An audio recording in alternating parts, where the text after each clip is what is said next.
Hi everybody, and welcome to this month's ROTORS show. We've got a few special things going on this week. Kev's running a bit late, the slacker. I don't know, he's off picking up some speed controller for a helicopter of some description, probably a goblin. But yeah, so we've got, it's been a bit of an exciting month for us over here actually. There's been a lot going on, and I will say now, thank you very much to Graham Laurie, who is in the call tonight actually. We'll come and talk to you in a bit. But without Graham sort of nudging us in the right general direction of the Scottish guys, and then without the Scottish guys then nudging us in the right direction of Nige, we've some very, very cool and great fun things going on over the next few months. Rotor-specific stuff, obviously the show tonight, all very, very heavily FPV race focused. And obviously we've got Flyin next month, 9th and 10th of May, up at Winsford, which is near Crewe, kind of up north, where it's all smoky and cold and miserable and grey and stuff, apparently. It's nice and sunny down here in Bournemouth. I mean, the FPV racing side of things is looking pretty damn sweet. And with that, we're just going to go, as Kev's running late, we're just going to go straight to Nige and talk to you first, I think, Nige, because this, from what I'm told from your end, has been a pretty big thing going on as well, hasn't it? It's probably taken up quite a lot of your time, hasn't it? It's taken over my life, not just taken up a lot of my time. Sometimes wonder what the hell have I done, but yeah, it's been a lot of fun over the last few months. Started off with us opening up the first official racetrack in the country. That's in Manchester, Drinkwater Park Raceway, we've called it. Quite a sexy name, I think. It's set in woodland. The Forestry Commission have given us permission to use that as a racetrack. We then fast realised that we'd have no one to race against. So we thought we need a national league.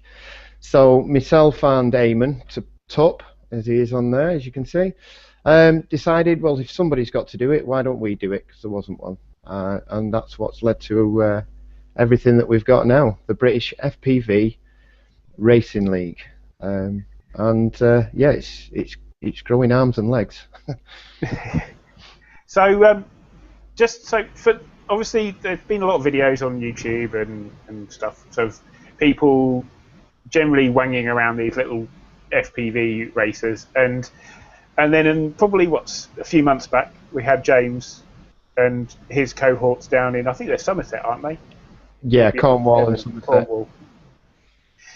And some of these videos, I mean, we shared a few of them on ROTORS, and actual kind of racing 3 to 4 quadcopters together, and on a little made up course. And this was this was what grabbed my attention first. So, how did you? What's the difference between just these little turn up and fly meets and the league? So, what are you doing?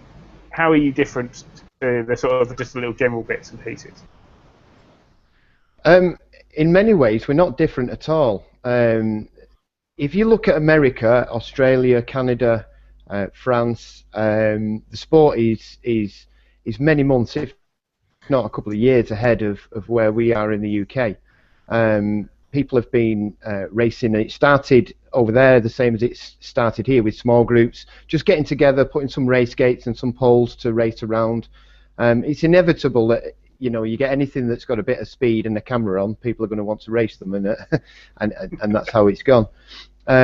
What we've noticed is there's these groups all over the country, such as the guys down in Cornwall. You've got FPV Grand Prix that have been organising proper organised races over in the northeast in Grimsby. You've got us starting the track here at Drinkwater Park in Manchester. You've got a huge group up in Scotland, FPV Scotland, and the guys up there, and all putting races on, but all using different rules and doing it between themselves. And all we've done as the league is have one flag that we can bring all these small groups together who can race under the same rules, and that's the basis of the first national league where people can start competing against each other, and eventually, and what we hope to do, is have the first British champion. That would be amazing. It would be amazing. Yeah.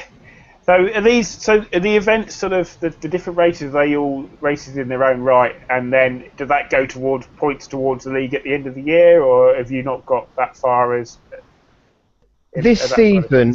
This season will be a lot of testing of the rules because we've got two sets of rules running. One is the race against the clock type race, and the other one is race against the person. FPV Grand Prix over in the northeast are running one set of rules, and we are running another one, and we're running the same rules as FPV Scotland.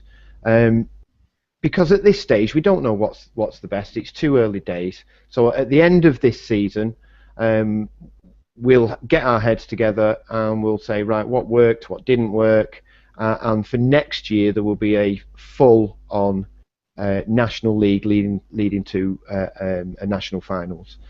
We are going to have a champion this year, though. I need to say that. Where the idea of any races that are under the British FPV League this year, winners from each of the events over the year will be invited to the grand finals in September, and we are going to crown the first British champion. Albeit the first one, it won't be as big as next year, but we've got to start somewhere. And it's about time we started showing off the talent in the UK, because we've got as much talent in this country for FPV and flying as any of the other countries, and we've been far behind demonstrating and celebrating that talent. So hopefully pilots in this country will get as much credit as they have abroad. Yeah, I mean it's certainly, I mean it's the first time I think since I've been flying where there's been a major kind of change in what's available to fly. I think the last thing I saw was the sort of the foamies, the advent of the foamies, especially in slope soaring with the combat, and that kind of changed the sport immensely, and just added a whole new level to flying. And I think that the FPV quad racing has got to be on the same level, if not more. I think it's going to bring a lot of people into the sport, and because it's just so accessible. I think, Matt, I think you've hit the nail on the head there. I think, I mean, look at these. I mean, for a start, they're cute. There's nothing in them to build. They're made of carbon fibre, so they're really tough. It's just a very basic flight controller, camera, 4 props and a battery, and anybody can build one. They cost very little to build, and they're extremely tough. It's not, they're not going to smash up the first time you hit the ground, and you will hit the ground a lot when you first do FPV. It's quite disorientating when you first do it, but it's accessible, like you said. And one of the things that the British Racing League want to do is keep it accessible. What we don't want to see happen is what happened in the motor car racing, RC motor car racing, where those who have the most money win the most races. It's important to us to set classes within the racing that limits the size of motors, size of props, size of batteries, etc. So it remains accessible to everybody. And that's for the better of everybody, because the more people flying and taking part in this sport, the bigger the sport will become. I think that's one of the nice things about it, is there isn't actually an awful lot of room to be. Once you limit the size of it, there isn't a lot of room to squeeze in more, excessively more power, or No. and even if you do squeeze in the power, you're going to be going faster, which then means you need more skill in order to be, but the difference in cost in motors, I can't see there being this massive kind of exponential difference in cost of components like you can get in the cars, for instance. It should be pretty leveling, I would have thought, the equipment. Absolutely, and unlike it with cars, you can't just get stickier tyres to take corners because you're driving faster. There's a finite amount of turn you've got with a quad, and it really does come down to skill. Some of the best pilots, and I've been very lucky to meet some of the best pilots. One of them has joined us tonight. He's going to blush now, but James sat there, Jab. He's an amazing pilot, and I fully expect him to be at least in the top 5 in this year's championships.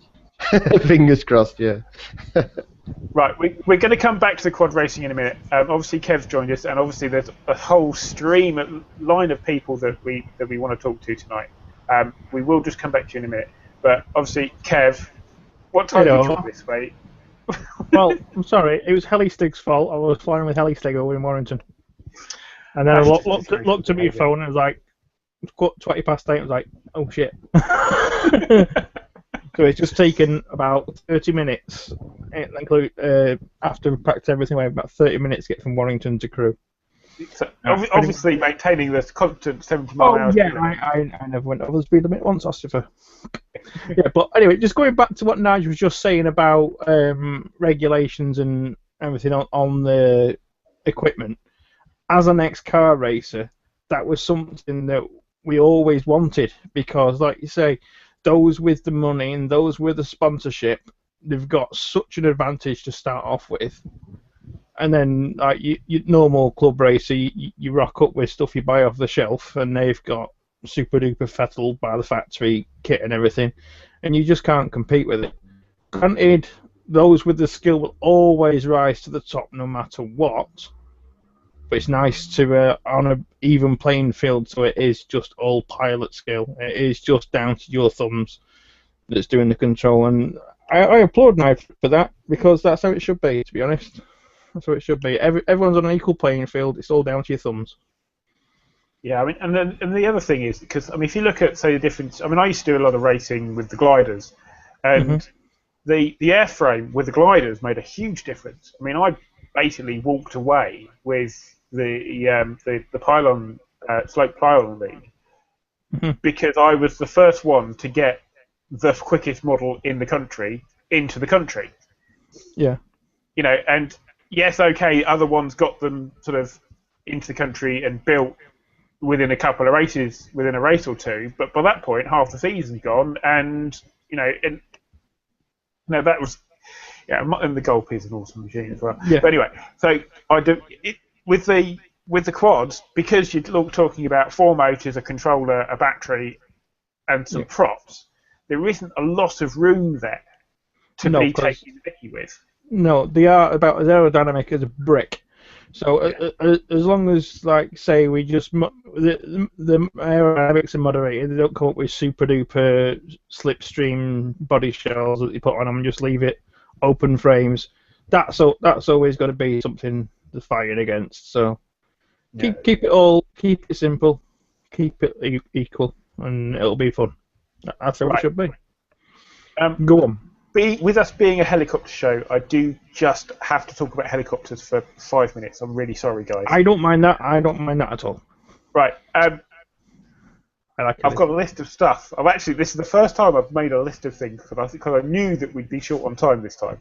So I've made a list of stuff to talk about. We run over. Don't worry about it. Well, of course, you don't have to worry about getting to work really in the morning anymore, do you? There's news on that. I'll tell you in a minute.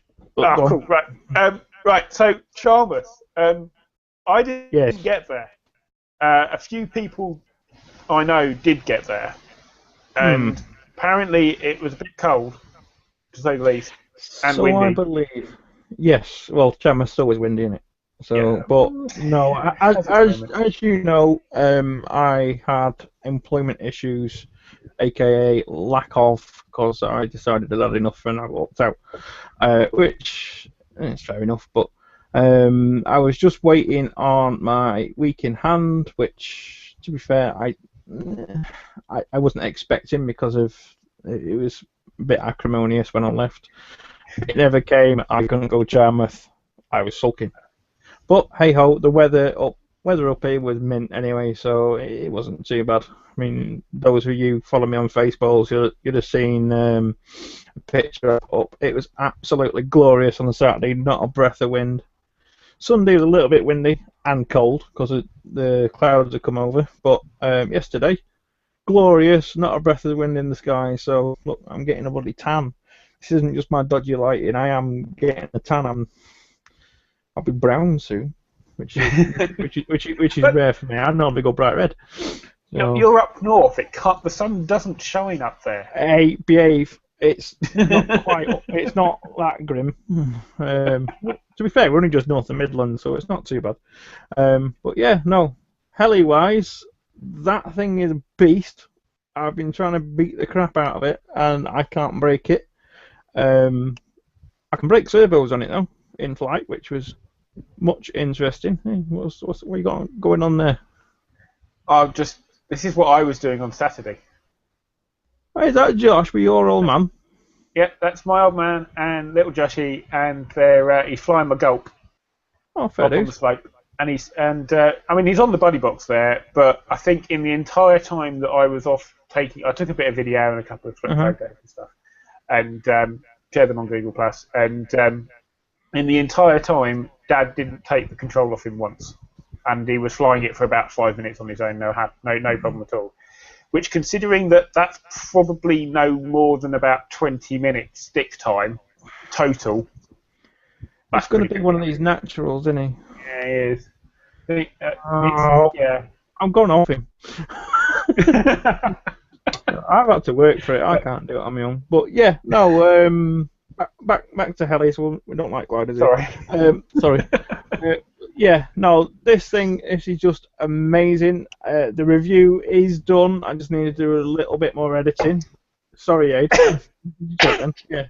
Review's done. I just need to do a little bit more editing and a flight video. I took one, but me cameraman, I think he's got Tourette's or something, because it was the shakiest video I've ever seen in my life.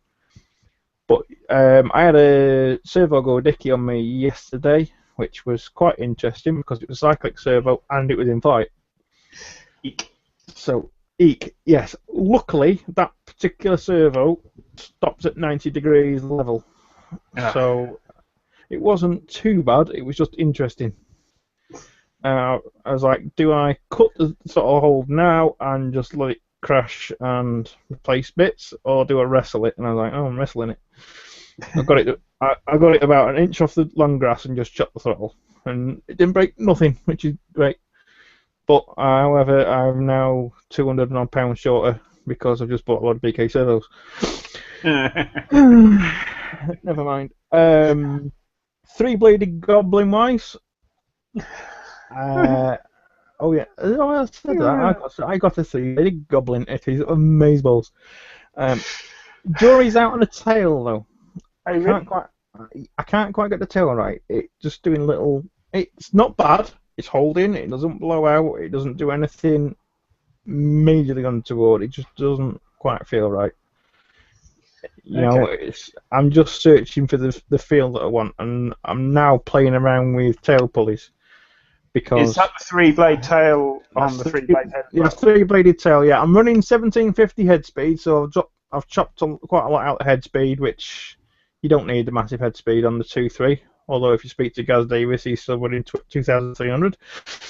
That thing.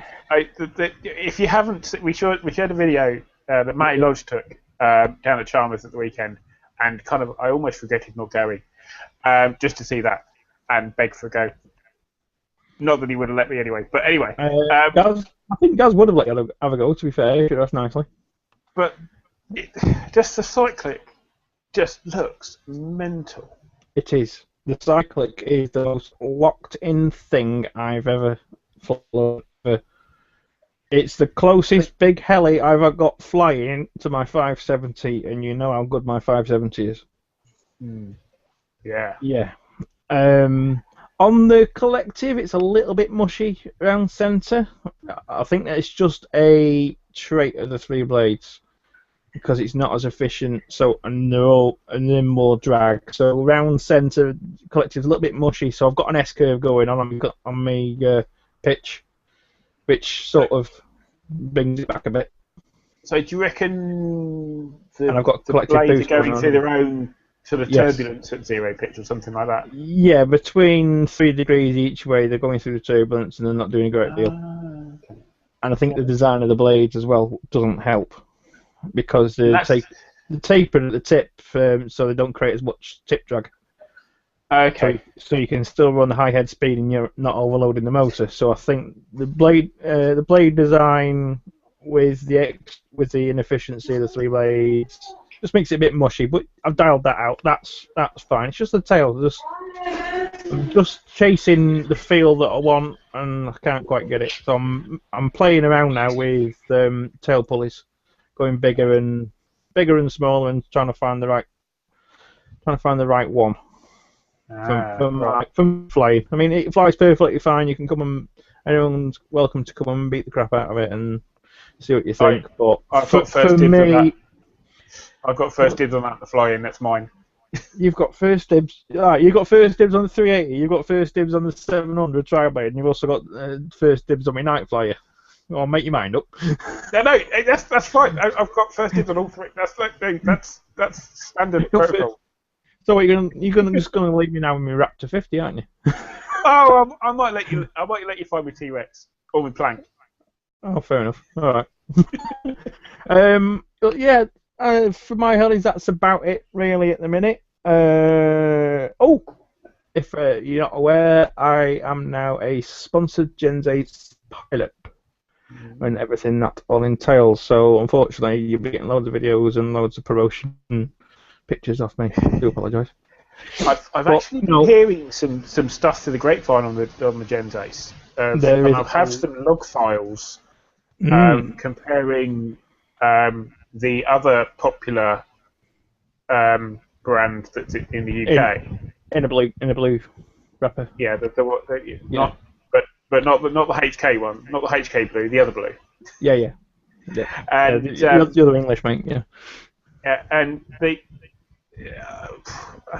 it's close. There's a definite lack.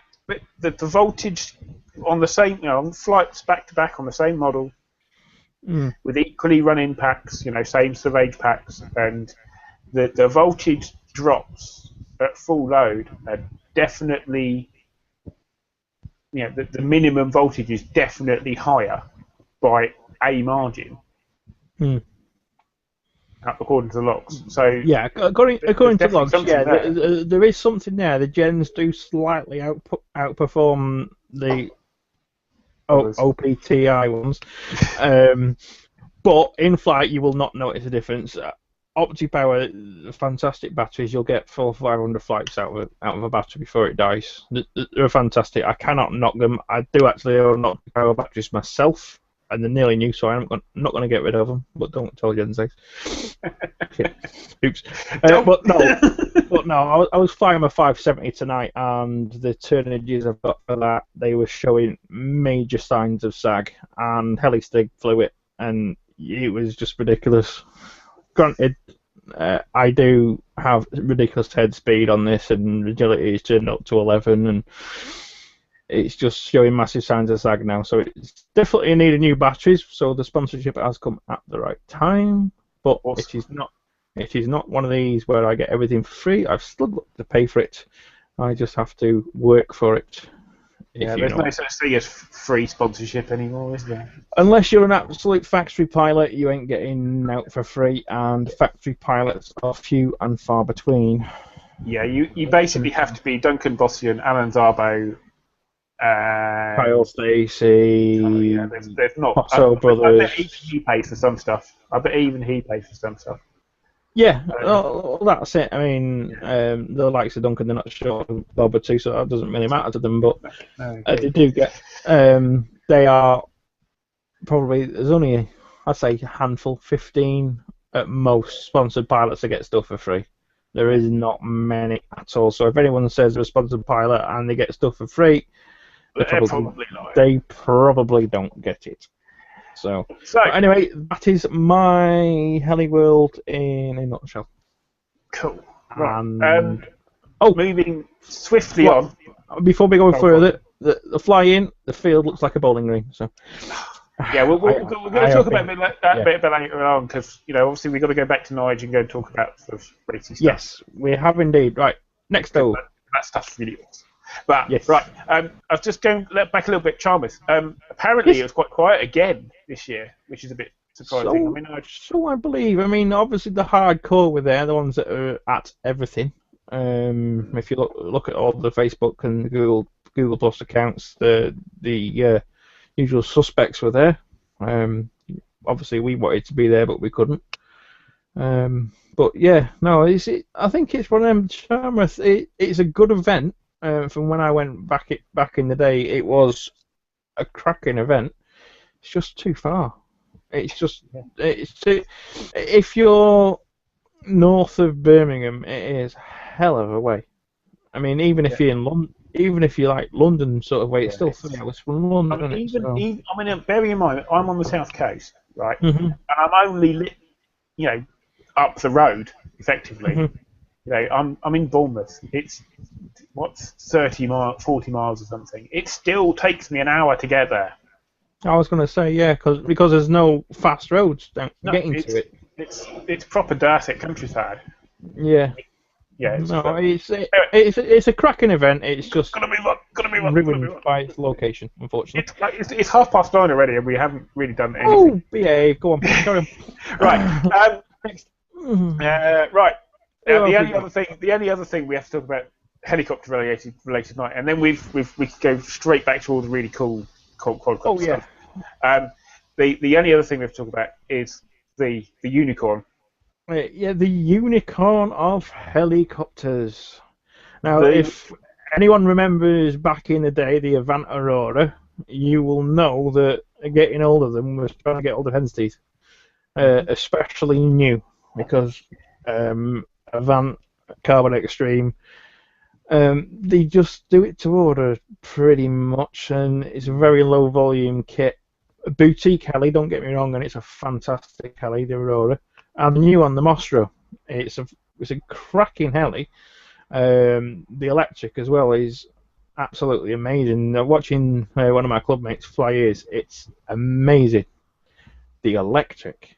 However, the nitro they've somewhat missed the boat with, which is weird because it is 99% electric. It's just from the single plate down and forward a bit, it's different, but everything else is the same. So basically, we're talking clutch stack and fan. And clutch stack, fan unit, bearing, clutch bearing, starter bearing housing, stuff like that. I don't know why, to be honest, why we're having so many problems with it. What are the problems you're having? The problems is it's just vibrating its brains out, and the vibes. So it's a high frequency vibe, and obviously everything that goes with that. The snap bolts on the skids. There is actually a video on YouTube of its at tick over. Now this engine is tuned absolutely mint. I'll give it to Tony. This engine is tuned mint, and you can actually see the skids vibrating, and the skids are moving back and forwards probably 5 mil. So like 10 mil deflection in the skids, just vibrating on tick over. So now you've traced the problem down to basically the entire clutch stack being out of wobble, being completely out of whack.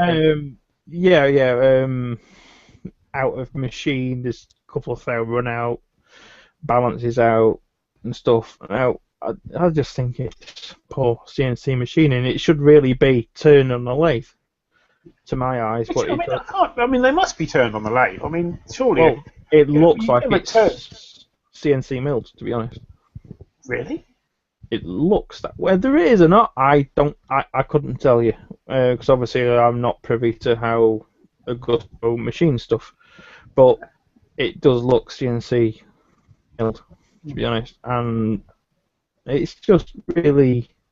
If it was a line, there'd be a massive hoo-ha over it, and the line's rubbish. Or if it was Thunder Tiger, it'd be a massive hoo-ha, it's vibrating this, that, and the other, and there'd be a fix for it, pretty sure.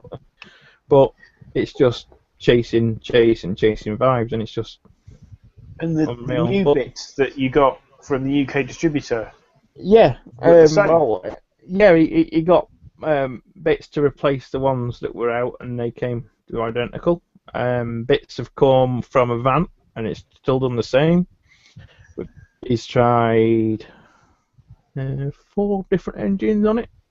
Two of them were my engines, none good. I've put his engines in my 700, flew fine. So it's definitely a machining problem. But I mean, I've got every faith in Augusta will put it right. It's just weird that we've got a boutique Kelly and it's vibrating. It shouldn't. It kind of, really. it smells like they've got a batch problem with the clutch components, doesn't it? And for some reason they didn't build. I mean, I don't know about you, but if I was going to put out a production model, yes, okay, you have your prototypes with your special one-off machine bits on them to get it working, but then you get a production kit. And surely, I mean, I don't know about you, but I would build a production kit to make sure everything was fine. I'd build 2 or 3 to be honest, just to make sure. Yeah. And then just hand them to team pilots or something. Go, I've tested that. You can have that sort of thing. Yeah. But no, I mean, to be fair though to Augusta, he is trying to sort it out. The UK distributors doing their absolute best as well, and they are trying to sort it. It's just weird that in this day and age, and computer milling, computer CNC, and it's just not right. But hey ho, we'll get there, and we will keep you updated. Just if you do want to buy, I think it's probably worth saying that the UK distributor has been really helpful in this as well, haven't they? They've been, They have they're bending over backwards. Yeah, and to be fair, Augusto has as well. He's bending over backwards to try and resolve it. But like I say, if you are in the market for an Avant Mostro, just be aware that you may have a problem with vibes. On the nitro. It's only affecting the nitro. On the electric, there is no problems with the electric at all. Okay, so just be aware of that, guys. Just sort of if you have got a nitro, a Mostro nitro, and you're not having vibes, let me know. Not having vibes. Let us know so that we can kind of compare notes. Yes. Right. Thank you. Okay. That's helicopter stuff done. Oh, by the way, I have flown a helicopter recently. Although I've done a lot of gliding, a lot of fixed wing stuff as well. I have flown. It has flown a fair bit. So yeah, that's cool. I am still a helicopter pilot. Can you remember how to do it? No. Well, what you remember is I had 5 years off, and I'm still better than you. Well, that's not hard. I'm rubbish. That is not an achievement. Anyway, right. Moving swiftly on. Let's label some of these guests. Right. Yes. So, who have we got down here down the bottom bar? Right. Right. We have already talked to Nige. Let's Let's just talk to one of the regulars because too many people. I don't know who to talk to. The first one to unmute their microphone gets talked to. Graham, then. Hello. Hello. Yeah, Graham. Hello. Graham. Yeah. Unmute. What's your name? Where we certainly can. What's your name? Where'd you come from? What did you fly? Tell us a bit about yourself.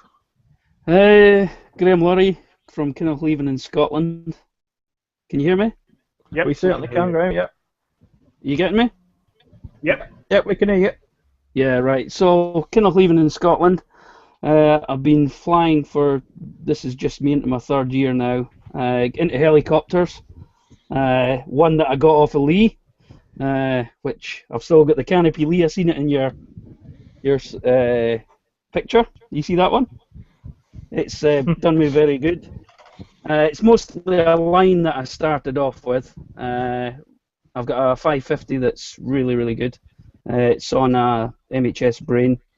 Just recently got into FPV, which has been a bit of a challenge because I'm crap at flying. I'm bad enough in my helis.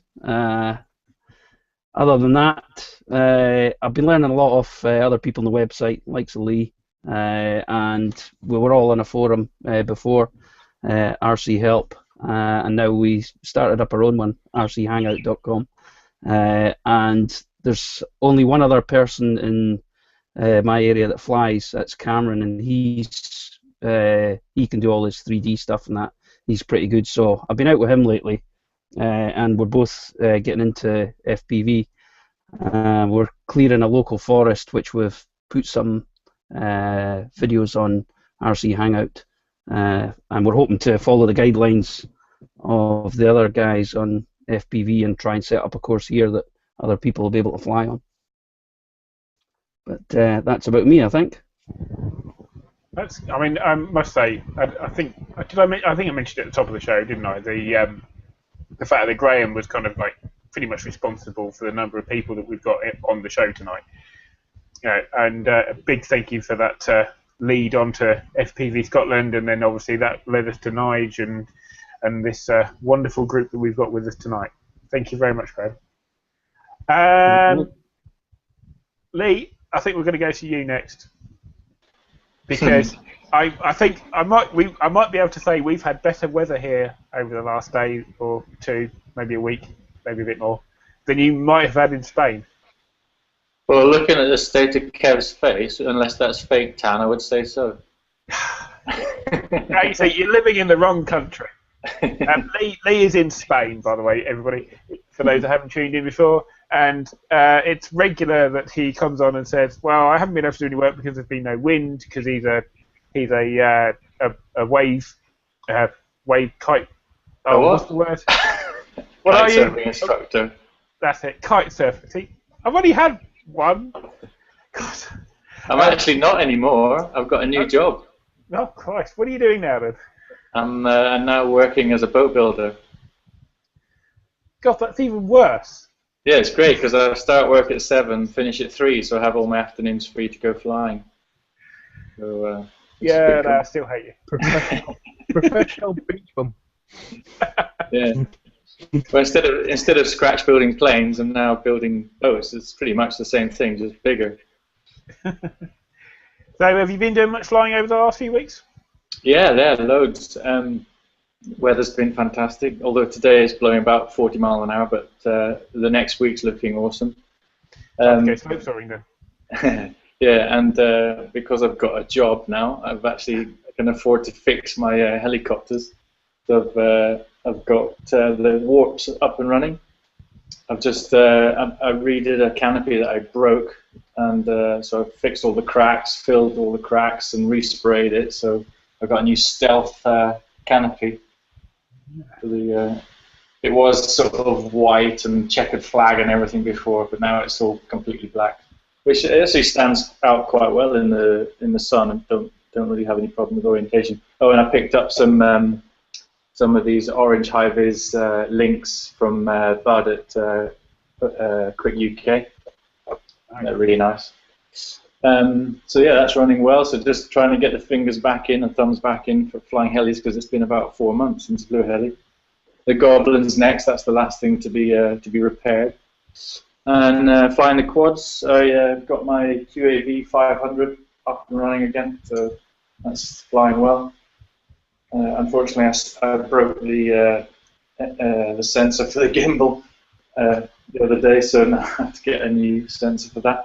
And the mini quad I've been taking out every day to there's a motocross track, just an old abandoned one just behind my house, and nobody goes there, so I've turned it into my own personal racetrack. And it's on the side of a hill, so it's great. You've got changes of elevation, and as I go over the tabletops, I'm using the tabletops as if it was a motocross bike and doing flips and rolls over the jumps, which is cool. And I want to get some pool noodles and make on some of the turns to restrict the height, because there's a few other guys here who fly, so hopefully we'll get some racing done this summer. But yeah, that's really cool. I haven't got any videos up of that yet because it's been getting out late, so it's a bit dark to get a good video. But I'll put one up on the forum soon. Yeah, other than that, that's it for me. I've got to go to bed soon because I get up early now. I get up at 6 in the morning, so I'll only be here for a little bit, another quarter of an hour, and I have to go. But it's nice to see all you guys here. Nice. Thanks for joining us. Yeah, nice to see you, Graham. Glad you made it. Let's go to Next. I've got no idea how you pronounce this. Tupor. Tupor. Ah, unmute. Tapor. Tupor. So There we go. I understand you're a bit of a cohort to Nige. Is that correct? Yeah, I'm the silent, good-looking one. Funny, that's not what Nige says. Nige reckons he's a good-looking one. Yeah, I know. So just run us through your role within the BRFPV. BFPVRL. That's it. We didn't think that one out, did we? No. It's a bit of a mouthful, that, isn't it? Pretty much, I've been standing next to Nige when he comes up with all the ideas. He is the main man, really. He's the one who's thought up everything, and I've been there to say yes or maybe not, or yeah, keep going, mate, keep going. So the support. The support role is obviously very important. It's a guiding role. It's a guiding role. It makes sure that the lead man doesn't screw something up majorly. Do you know what? It's one of the easiest jobs in the world with Nige. 99.9% of anything that comes out of his mouth is pretty spot on. So yeah. Right, I don't. Come on, he must have. Come on, there must be some dirt there. Oh, there's always dirt, but I am a gentleman, and we shall keep it that way, sure. Cool. So are you based nearby? No, I'm in North London, just north of London. I should have picked up on the accent, really, shouldn't I? Twang. In it, blood. No, but I've got in-laws up in Manchester, where Nige is. Yeah. So quite often up there. So. Cool. Plus there's phones and whatnot. So I'm just trying to think where to go with Nick now. Yeah, I mean, so it's an amazing thing, the league. The idea behind it is pretty cool. And yeah. Are you a helicopter pilot as well, or did you come from helis, or you just come straight? No, I built my first quad last July. Okay. And just been flying and loving every single minute of it. I've tried helis on a simulator, and the damage is just too much. So what was it? What was the attraction? What was your path into buying the quad in the first place? I'm intrigued because we as a long-term RC kind of person, it's difficult to see where people are, how people are coming into the sport. So, I'm intrigued. Where did you see it? Did you see something somewhere? Was it YouTube? Yes. Or was it... I went to. I've got a little remote control 3-channel infrared helicopter for Christmas a year back, and I thought, yeah, this is cool. I'm going to learn to fly it and everything. And I went to see my mate, and he showed me his Phantom. And the moment I saw the Phantom, and he handed me the controller, and he let me fly it with no experience at all, and I thought, yeah, this is really cool. So he advised me to get a Hudson X4 mini quad. Played with that for about 3-4 months. Joined one of them. Everyone's got one of these. Everyone's got one of those. This is hold on. There's my little one with an X-Dart modification on it. Yep, mine in the field somewhere. I've still not found it. Great little quads to learn on. Recommend to anyone who wants to start flying to get one of those, because you can so cheap as well. It's so cheap, and you crash it into the ground from 40 foot up, and you just bend the prop back and off you go again. Yep.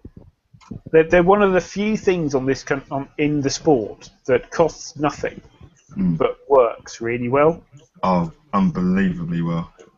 It flies like one of its bigger brothers.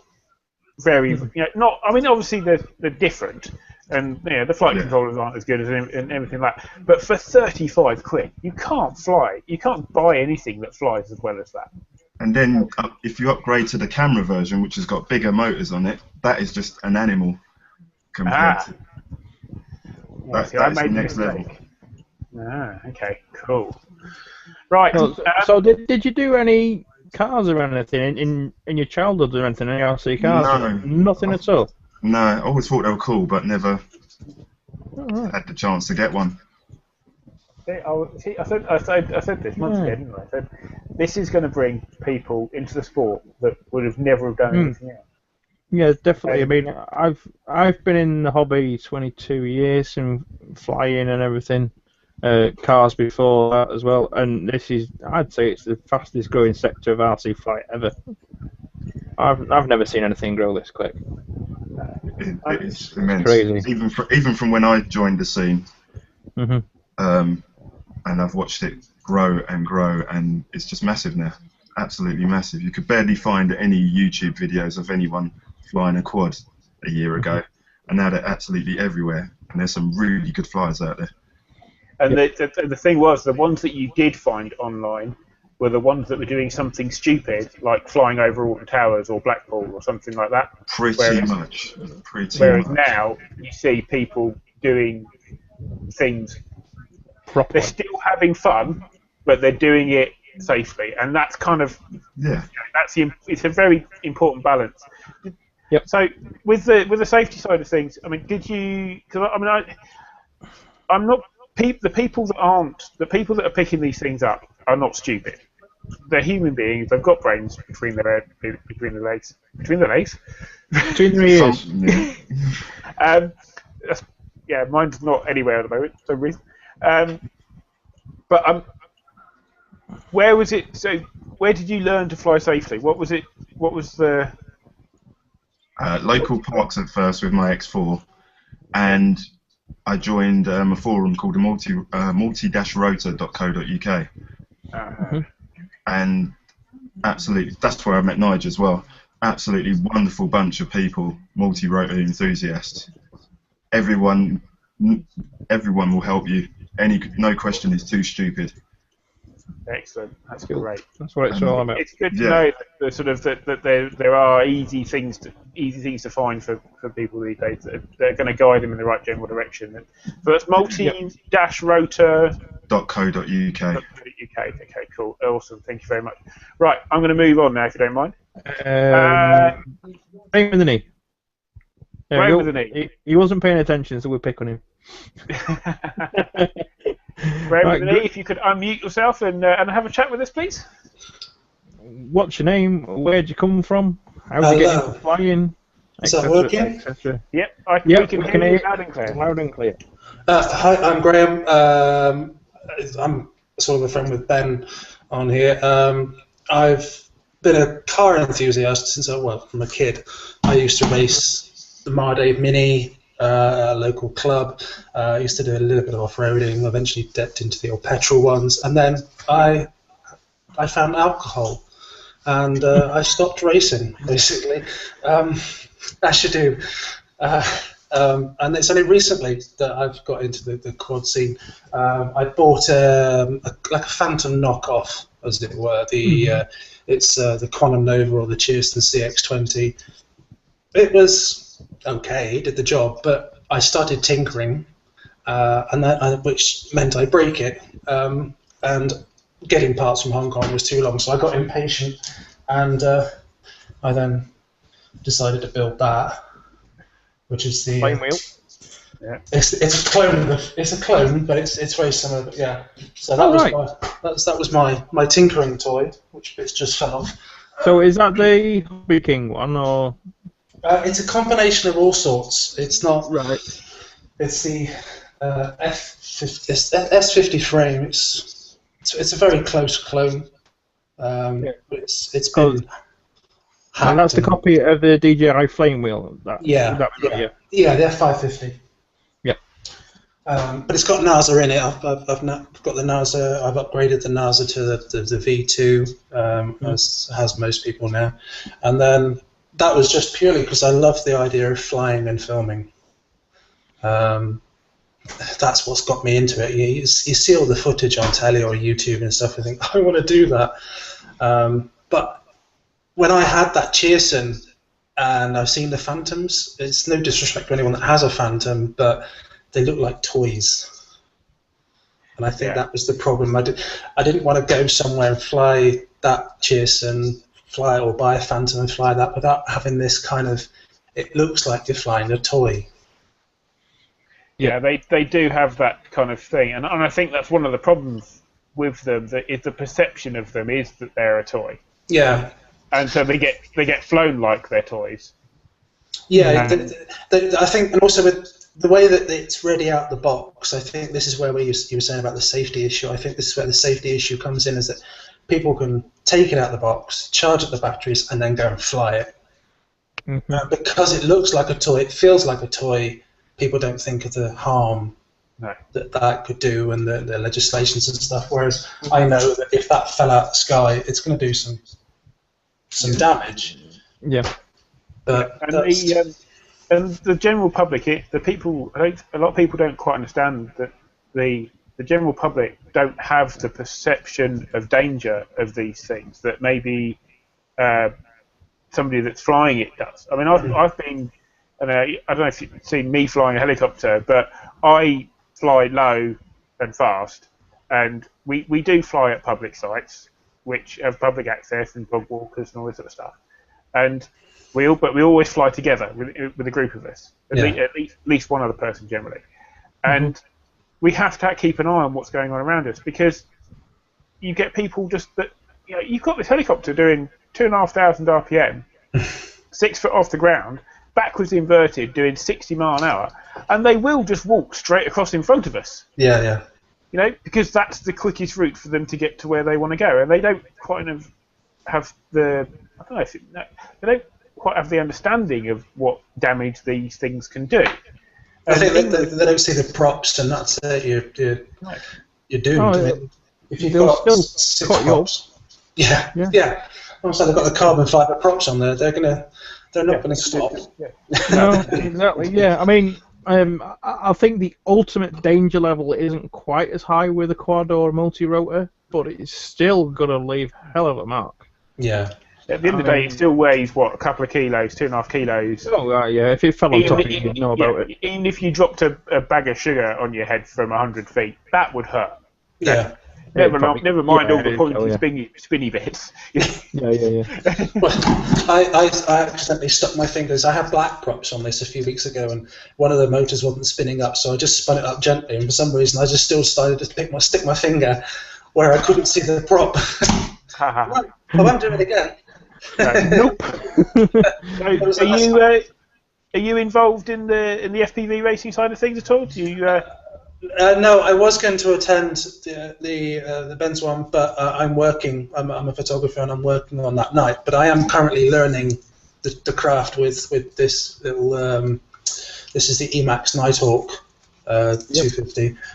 So I'm just learning my skill. I've only just started trying the FPV side of it. I've been flying line of sight. I've got a screen on my controller so I can see it on there. But I can jack in another big set of goggles. They're just the Hobby King Quantum goggles. I just wanted to try it. I couldn't afford to lay out £200 on a set of goggles and then think, this is actually very good. But I'm getting it. It's a few disjointed sensations from having sound over there when I'm looking that way. It's a bit, the hell is going on? Sorry, Kev. I'm just going to agree with that, because from when I have tried FPV, from me like 22 years of line of sight, FPV is completely alien.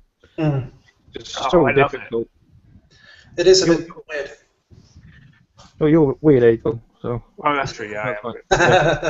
But no, I just find, like you say, it is very disorientating. It's easier in one respect that you're always tailing. You never got to worry about being nose in inverted or tail in inverted. Everything all being reversed and back to front and all that lot. And nothing's going to change there. But it is just really disorientating. Yeah. Your spatial awareness just goes right out the window. Yeah, You just I get it. I certainly got it when I first tried it, and I flew off down this big field. There was nothing I could crash into. I thought, this is great, and it dawned on me, like, yeah, this is amazing. But then, for some stupid reason, I took the goggles halfway through and then just flipped it into the field. It was like, I was facing the other way. I'm intrigued because obviously those. And I would ask. I'm going to ask the whole panel if they've had experience of those Hobby King goggles. How good stroke bad are they? Because obviously they look. They do look terrible. There's certainly a bodging thing, and you probably look a bigger idiot with them on your head. Yep. Yeah, no, I agree with you there. Yeah. I was going to say Nigel's going to dig his out because I know Nigel's got the same ones. Yeah. Let me just say, South Cheshire. for the purpose of these goggles and on their behalf, here I am, chairman of the British FPV Racing League, and I am using the same goggles. They are fantastic. One of the reasons I like them, and Tup's got the same. The Fat Shark are brilliant, but they're only brilliant if you buy the really expensive ones. These cost 50 quid, and that includes a receiver and everything. And I can fit them over my glasses, so that also helps. They're great. There's no need to spend a lot of money to get into this sport. There really isn't.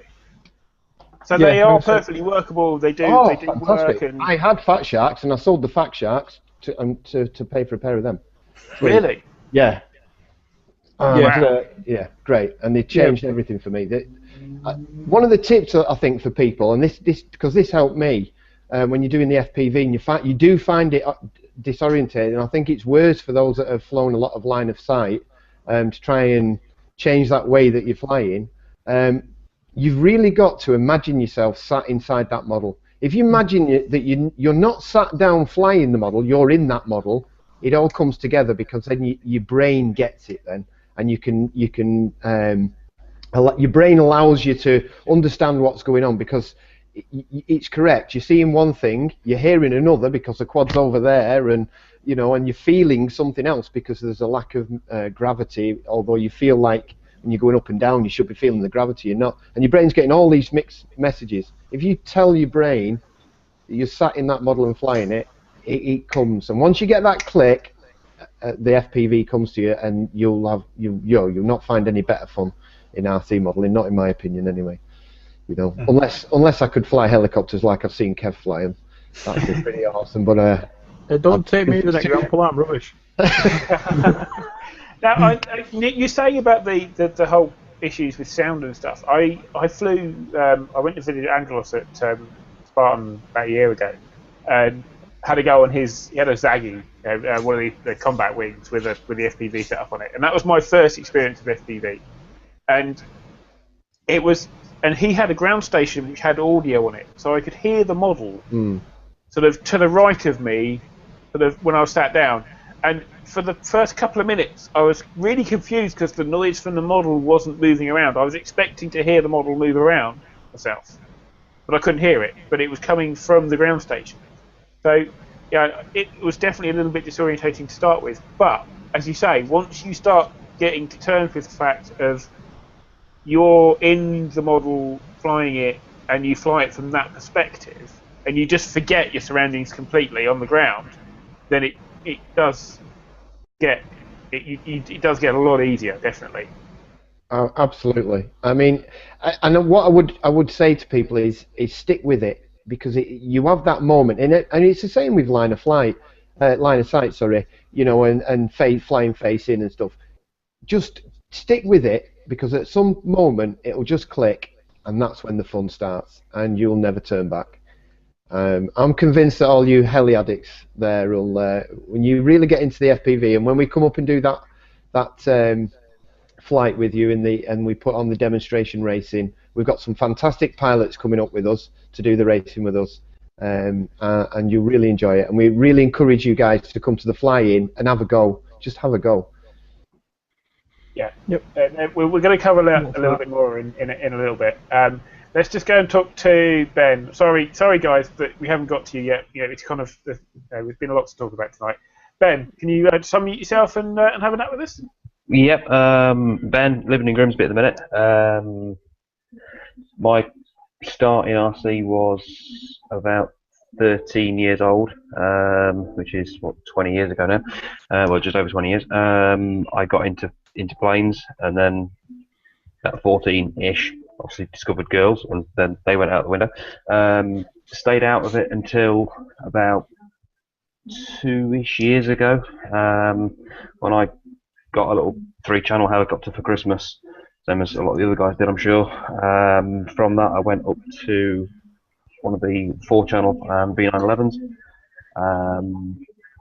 Like Graham, photographer as well, so I was looking into the aspect of using multirotors for aerial photography. So I built a couple up to try and work out, could I actually fly the things first?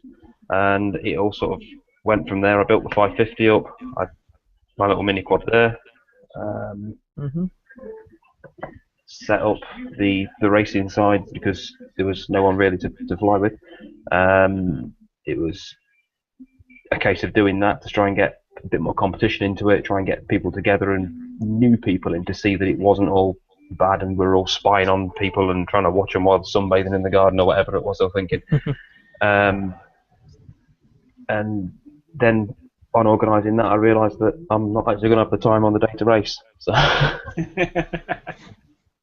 Which is always the case. Yeah. I mean, going back to my car days, if I organised a race, there's absolutely no way I could race. Absolutely no way. You just can't do it.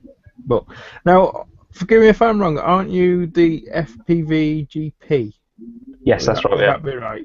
So, what's your website address for that one? And how do people get involved if they're over your way? It's carbonrc.co.uk/race. The race has been held in July in Grimsby at the local cricket club, which is actually just at the back of my house. I've got like literally a 1-minute walk to my local flying site now, which is brilliant. They can register on the day for the racing. We've got sponsored prizes, including a complete 4S ZMR250 setup for the first prize winner.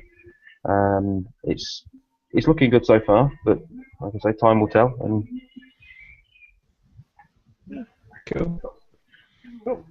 No, it's just we need more people organising this stuff, and it's amazing how few people like yourself and Nige that it takes, and it takes to get this sort of thing going. You only need 1 or 2 people in every area to go, actually, no, there's not enough of this going on. I want to, and then people will come. It just takes that little bit of extra effort from a couple of guys to really get it going. yeah, absolutely. Yeah, I mean, the more people we can get into it, the better. Really, is Definitely. Yeah, I mean, so how have you noticed the growth over in your way? I mean, like I was saying before, I think FPV and quads and multirotors probably the fastest growing sector of RC flight ever. But obviously, you've been in it 2 years, but it's pretty much from its infancy. So, what are your thoughts on how it's grown and it's just snowballing? it's grown at a rate we couldn't have even predicted. I'll be honest. Like you say on YouTube, you couldn't see the videos a year ago of anybody flying anything other than a phantom into a crowd of people or into a groom's head, which I saw once. Remember that one? Yeah. Now you see flying everywhere, from being used on things like BBC and BBC News, and you see it in just about every TV program now. There's somebody using a multirotor to capture the footage. From that sort of level, and then down to guys like us that meet in parks and fly around there, where the amount of people that are now doing that is growing so much as well, and that's the big growth that we're seeing is the growth in people that are doing it as a sport. Mm-hmm. Do you find yourselves now, all of you, when you're watching TV or stuff like that, you say, "Oh, there's a drone shot. That's a drone shot." No, absolutely. I don't. I just want to make. I use the hashtag on Google Plus. Not a drone. Because they're not freaking drones. It's just easier. They are radio-controlled aircraft. Yeah. You guys do realise that resistance is futile. I don't care. I'm going to try. I'm going to drag. I'm stuck my heels in. I'm going to. You're going to go to your grave saying it's not a drone. It's not a freaking drone. It's a. So you'll find posts all over Google Plus, especially from the BBC, going drone, blah blah blah blah. Hashtag not a drone. Yeah, I think that's something that we are just going to have to live with. Media have just cottoned on that it's a drone. Technical. Meaning of the word drone. Wording, it is military with rockets and go and kill people and stuff.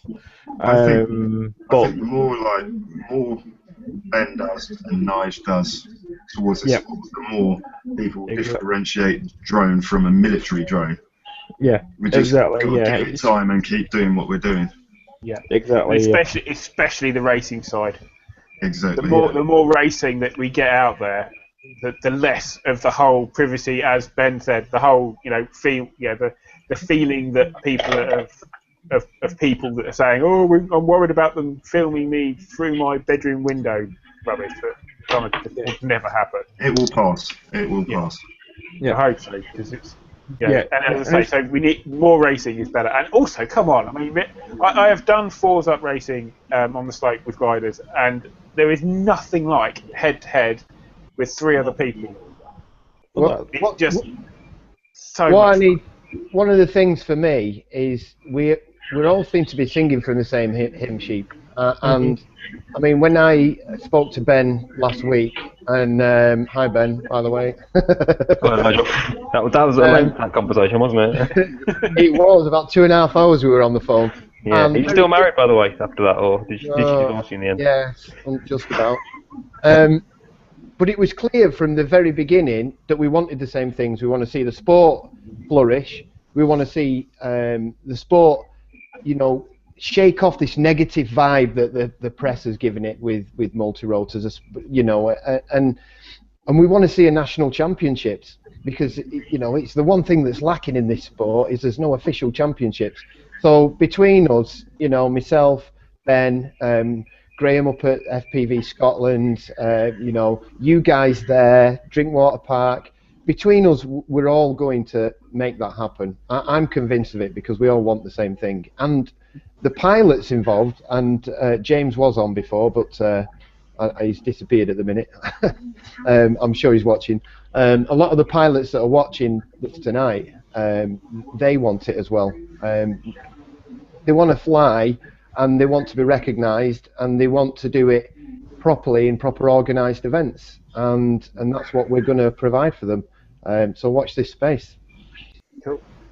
And that will swiftly lead us on to another subject after I've talked to Bob, because I haven't talked to Bob yet. Sorry, I was just going to lead in nicely into that, and then realise that we haven't talked to Bob yet. Sorry, Bob. How you doing, matey? I can't hear you. You are unmuted, but your microphone doesn't appear to be working. You have no audio, Bob. No. Okay. Bob, if you just want to just restart the call, just drop out the call and come back in again, and just have a look at your settings. Whilst we do that, we will feed nicely and neatly on to the fly-in, or our fly-in, I should say. See, that was almost smooth then. Do you see that? We'll just get the trowel out and fill the cracks. It's fine. I'll have to get Jay to come and do some plastering over the cracks. Yeah, Rotor's very first fly-in. Yeah, I know. It's come around a bit quick, hasn't it? Obviously, you could tell from the last show. I was like, what was it? Really? Oh, well. Who would have thought we'd still be doing this a year later? No, indeed.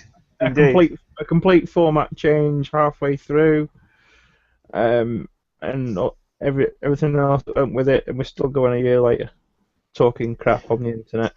Having a laugh. Yeah, still talking crap about helicopter, stroke quadcopter, stroke planes, stroke gliders, stroke anything vaguely RC, and even a few cars as well. Drones. Yeah. Exactly. We're still here. So, Flyin. It's Yes. happening. I want to register a complaint, which I think I might register already. It's 230 miles from here. Why That's did not I my ever fault. agree to it being up there?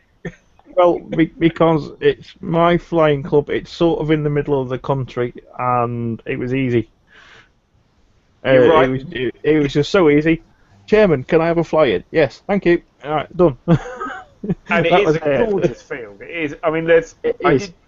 going to have to repost the photosphere that I took up there when I was up there last year. It's a beautiful field. It's just stonking. It really is nice. Yeah, And I would say the field's big enough, really, to maybe get 3 pilot stations if we had to. I'm going for 2 at. It probably could, but we're going for 2 at the minute because obviously we're not expecting massive numbers. Which, to be fair, it's the first time we've ever done anything, and you know, we just want the emphasis on fun and having a laugh, etc., etc. But you know, it's looking good. I've been down pretty much every day for the last week, manicuring it on my hands and knees with nail scissors, cutting every single blade of grass, and rolling the life out of it.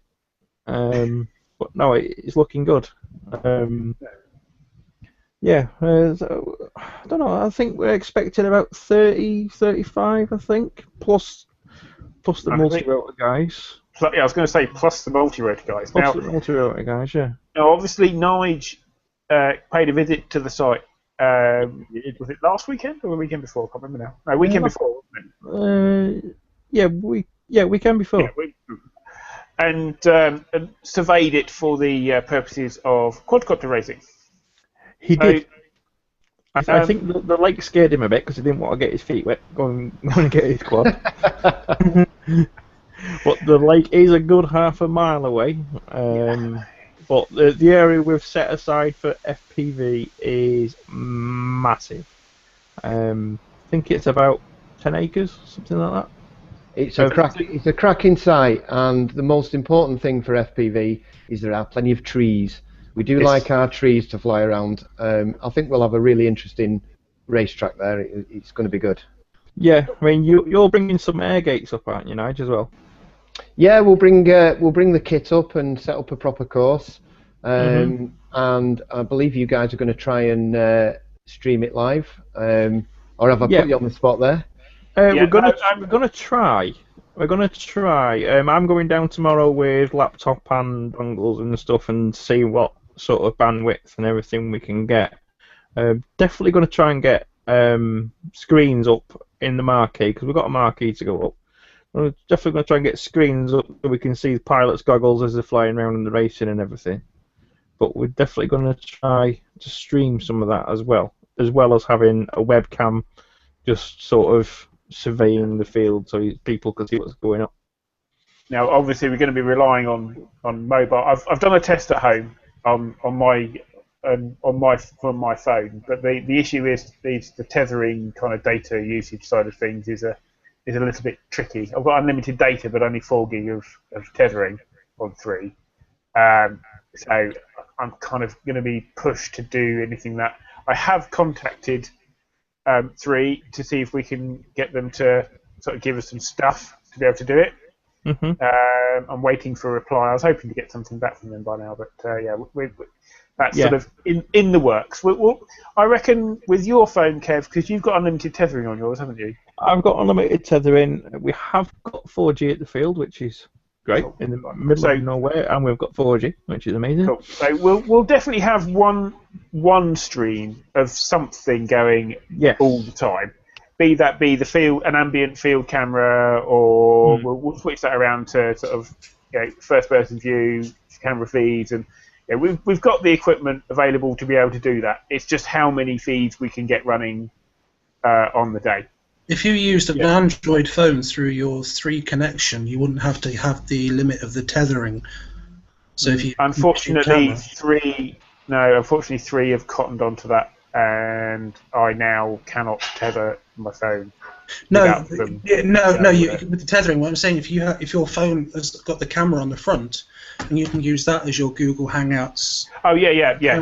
And then Yeah, there's no limit on the tethering if it's coming from your phone. So you could Yes. run it instead of a webcam, you could run it from from that. We're going to be having other bits and pieces as well via that sort of thing as well. Yeah, obviously. But in terms of camera, sort of from laptops and stuff, it's going to be a little bit difficult. But I'm certainly going to be. Huh? Get the Phantom 3 in. That's got that live streaming thing, hasn't it? Has it? Yeah, the new Phantom 3 Professional, I think it is. It's got the using your the iPad that you connect to. It can now stream to YouTube live from the camera. Oh right. Right. Yeah, but that's kind of how much money is that? Yeah. Exactly. Yeah. It would probably be cheaper to kind of just buy a lot of SIM cards. Buy a lot of SIM cards. True. But so we're definitely going to have some live coverage, but obviously we'd prefer it if you all came. No, it would be a lot better if you all came. When is that one? Yeah, it's the 9th and 10th of May, and it's at Winsford, which is kind of near Crewe, M6 Junction. 18 is in the M6 Junction. Well, it's between 17 and 18, but the easiest one to get to is 18. I've actually put a video on Google Plus of how to follow it from Junction 18 all the way up to the gate at the field. Yep. And there'll be signposts and stuff out, because the actual entrance to the field, to the farm that the field is on, isn't terribly obvious. So there will be signposts up and stuff. It may even be. I mean, I'm going to have that with me if I can squeeze it in the car. It's a bit large. I didn't think of that when I got it. But yeah, I'm going to have me big with, so that will be up and around somewhere in the general vicinity, either sort of on the way in, or so you'll know you're in the right place when you get there. So just to clarify that on then, so we're going to have at least 2 flight stations for helicopter flying. Yeah, a dedicated one for FPV. Dedicated flight area for FPV, and we've got enough space for that and the race course. Well, what I was going to say is there's plenty of room for the race course, and those that are just exploring FPV keep it above 100 foot or something, and then the racing can stay below 100 foot. Because as you look from the field and the area that we've given you, you can go probably 2 miles out, completely unobstructed. 2 miles out, go right up pretty much all the way to Winsford Town. Obviously, don't go over Winsford Town because we'll get told off. Can you guys hear me? We can now, Bob. Yeah. Okay, thank you. But yeah, there is plenty of room to explore. The only thing we do ask is you don't fly over the neighbours' houses and the farm, which is pretty much standard. Just safety first, really. If you are coming, we would like you to register just so we've got an idea. If you look on our Google Plus page, there is a link on our Google Plus page of how to register. And if you could do that, just to give us an idea to. You okay there, Kev? Oh, he just muted himself. So here's a bit of a screen share for of the field for you. You can obviously see the main flight line there. The FPV area will be pretty much the main grey area that you can see now, and the main flight line will be towards the right hand side. So there's a big area, lots of trees to fly in and out of, and everything else. Kev, are you back now? Have you, I'm back now. Yeah, for some reason my computer's having a bit of a hazy fit. Right. If you can just scroll that picture down just a little bit, Ade, just so we can see the farm buildings. That's it. No, the other way. Bring the farm building down. There we go. Right. If you can see the farm building there and the neighbours' houses, obviously we would like you not to fly over those. But if you move the houses to the west now, Ade. Houses to the west. Houses to the west. Sorry, east, Stephen. Sorry. Right, if you can see that, there's a massive lake there, and move the map north now. A bit. Map north. That's you move the map south, Ade. Come on, keep up. See, lake is massive. You've got all that area there you can fly over. Absolutely miles and miles. It is pretty much line of sight as far you can fly as far as you want, pretty much. Let me ask the panel here. How many of you guys on your quadcopters? How many of you guys do the stunts like Bobby Watts's aircraft there, where he's doing the stunts and such as that? How much of that is an intrigue to you guys? On the this one? There's me in Vertex. Yeah, there's me because I've got one. But I'll be honest, it's alright for a giggle and I get bored. Which is usually about 3 minutes before I bury it in the ground. So it's alright for a laugh. But you're never going to learn anything on it. And for an FPV platform or something, it's probably pretty useless. Do you see that? Do you see that segment of the quadcopter? Do you see that segment growing? And also at IRCHA, I don't know if any of you guys were at IRCHA or know anything about that. I know that KDS had a deal where they were doing circuit races with that, or pod races with that at IRCHA, and I think they were using their Sky Hero with that, and we're doing races there at IRCHA. That was pretty cool. I didn't see any of that, but I'm sure that was neat, and they were inviting pilots to go out and do that. Yeah, that was line of sight, wasn't it, Bob? Or was that right. FPV? Yeah, it was a line of sight, and I think it was pylon racing mostly. And I think anybody was that wanted to do it did it, and it was pylon racing, which they were using the Sky Hero to do that. Yeah, I think I can see a place for the pylon racing, but I personally think FPV is going to be a lot bigger. I mean, let's take this to that. The organisers, Nigel and Ben. I mean, what are your thoughts? What do you reckon about what Bob just asked? Well, it just so happens to your fly-in, one of the pilots that's agreed to come along with us and fly is a guy called Dave Pitt. He's handle FPV pilots seem to go to buy a handle for some reason. Mine's Nige, really. I thought that one out, didn't I? But you can find him on YouTube. His name's XPit on YouTube. He does some fantastic tricks in FPV, and I'm sure he'll put some demonstrations on at the fly-in. But yeah, it is definitely getting a part of the sport. The racing's one side of it. The tricks and the acrobatics is the other side of it. I know it's big at the minute to fly an acro and attempt to do certain tricks and manoeuvres that are very difficult with a quadcopter, but the people are pushing them to the absolute limits. It's these quadcopters with collective pitch on the props. I don't think they've really taken off, but who knows? Maybe in the future they will. But yeah, just look on the YouTube for people like XPit, and you'll see. You know, Kyle Stacy with the Invertex there did. There was a YouTube video out there of Kyle Stacy flying Bobby Watts' unit there, and man, he was really wringing that thing's neck. And I just was curious if you guys are excited, or does that appeal to you at all, flying like that? Absolutely. I mean, you watch. Probably the most famous. He's, in my opinion, probably the world's best pilot at the moment, Shapu. I mean, he's, just look at his videos and watch what he can do with a quad in FPV, and you'll see, what's capable. But again, these are with standard quads and not with collective pitches, etc. Nigel, I don't know if you're aware, but some of the aerobatic ones, they just reverse the motor direction. They have special reversible props. Yeah, I was talking about this with Nigel when he came over. Okay. Okay.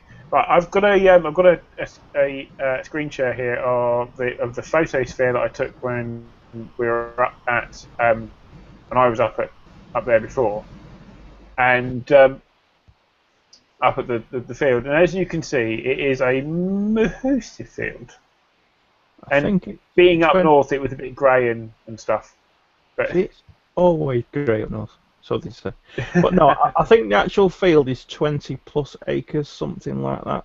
It is absolutely massive. We are spoiled because there's no noise restrictions, there's no time restrictions. Only day we can't fly is Christmas Day. So, but yeah, all this is on our Google Plus page. So check it out, guys. If you want to come and experience it, you are more than welcome. It's free to fly. The only charge is for camping, and that's going to the farmer to buy him a drink for letting us be a noisy rabble for a weekend. You know, also in regards to the contest that you guys have, I think it's interesting, and I think it's really good that you have different classes, so you can keep people interested. And if you've got a beginner class and an intermediate class and an advanced class, and you know, maybe you're handing out money for this or trophies or whatever it is that you use to motivate the people to come back and do that again, I think that's marvelous, so that you know, you can keep all levels of people involved in it. The same situation with helicopters. It just seems like we spotlight only the guys who are pros at it, and there are tons of people like myself and others that you know, would like a piece of that pie, but you know, you just don't have the funds or the viewing for that. Now, and I think that's one of the appeals of the quad racing, is that you don't need magic sums to be able to fly a quad through a course. And and I was reading through the rules. Nige sent me through a copy of the rules that they're using, and it's looking like, you know, in situations where you get all models crashing and that sort of stuff, it's not just a complete everyone didn't finish.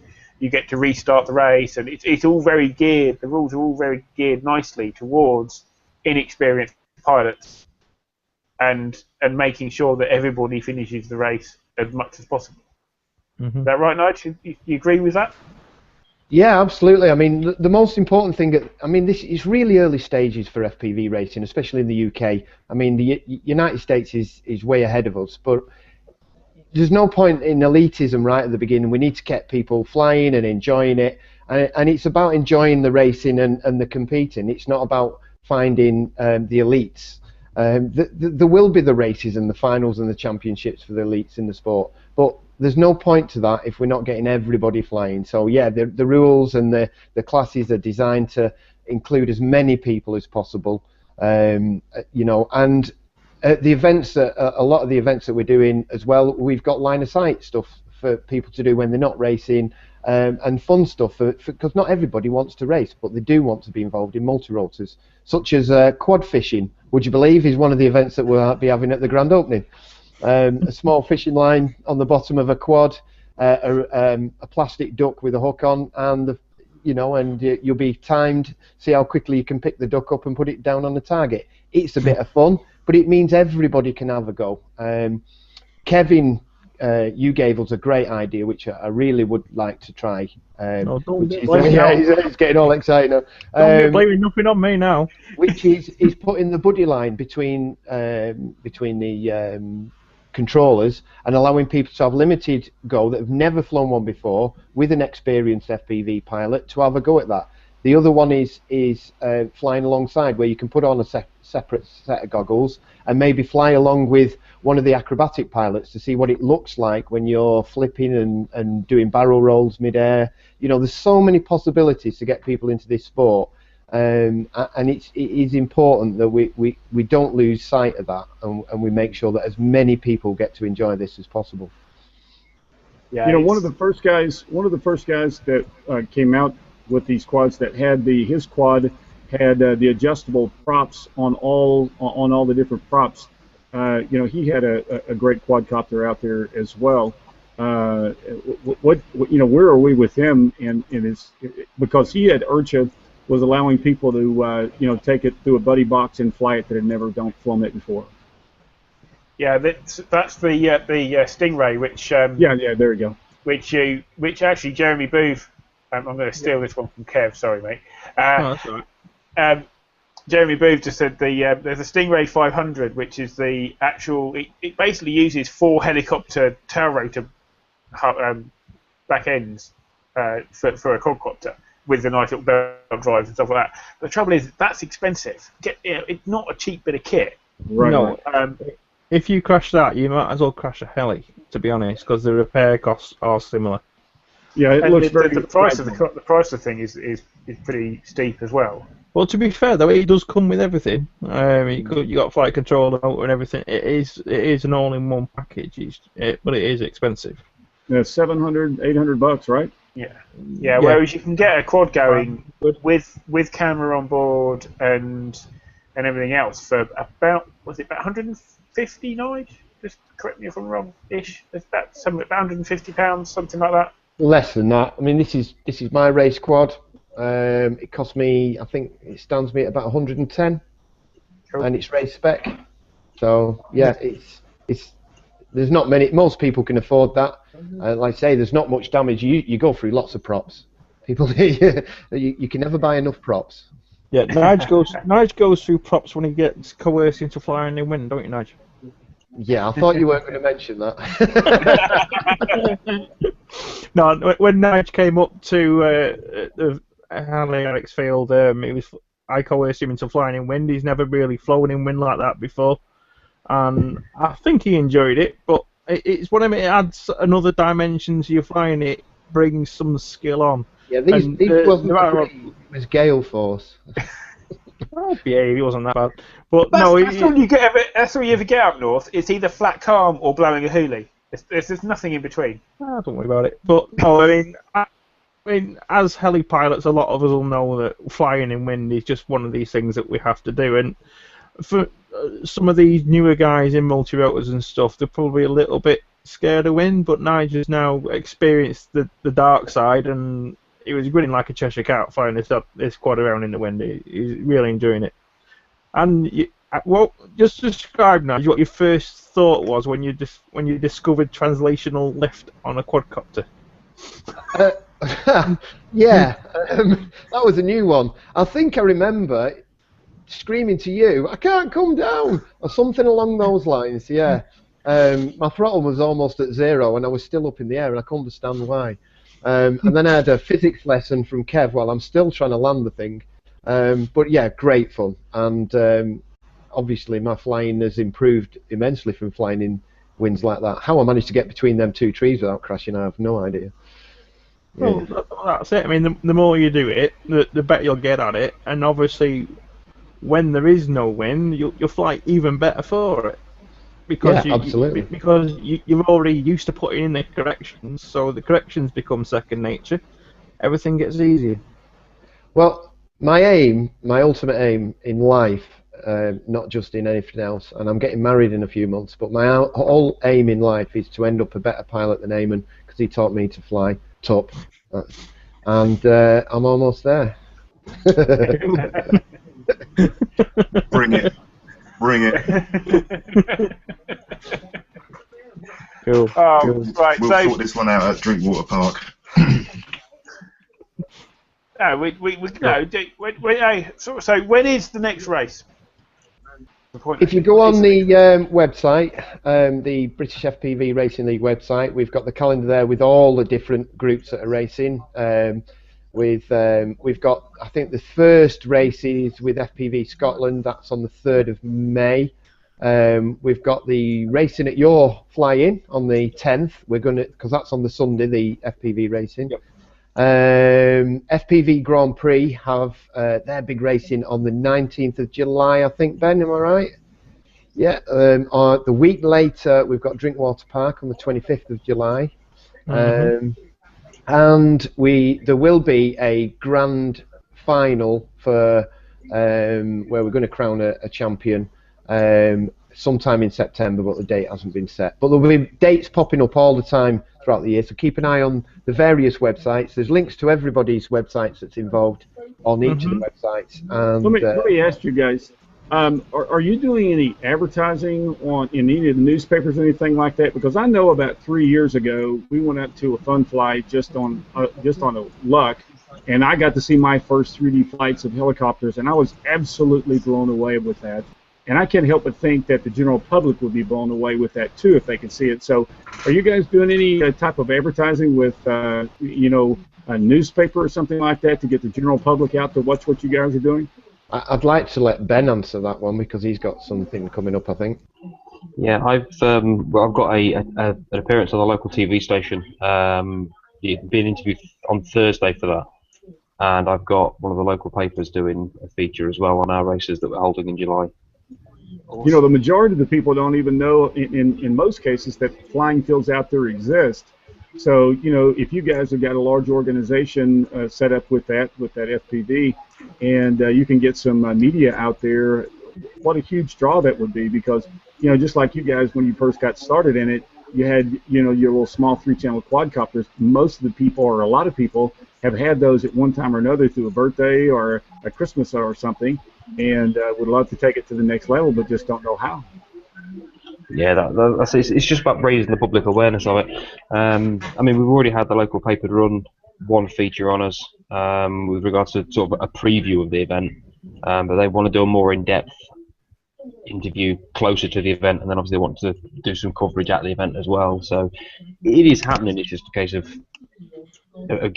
pinning them into a date and getting it sorted as to when.